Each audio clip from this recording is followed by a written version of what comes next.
biotecnología pretende aplicar tecnologías innovadoras en el estudio de los organismos vivos, tales como los microorganismos, las plantas, los animales e incluso los seres humanos.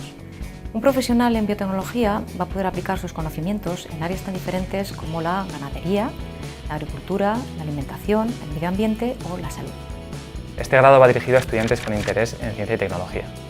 El alumno se va a encontrar con un primer bloque de formación básica, donde va a encontrar matemáticas, física, química o biología, y una segunda parte mucho más aplicada, donde va a poder estudiar ingeniería genética, bioinformática, biotecnología vegetal o biotecnología animal. Además, tiene una gran componente práctica y el alumno va a poder desarrollar estas prácticas en centros tecnológicos, en laboratorios de investigación o en empresas del sector. Un graduado en biotecnología será capaz de afrontar nuevos retos tan importantes como el desarrollo de nuevos alimentos, nuevas terapias, herramientas de diagnóstico y vacunas, y podrá trabajar en industrias agroalimentarias, agropecuarias, industrias farmacéuticas, en centros de investigación públicos o privados y en docencia.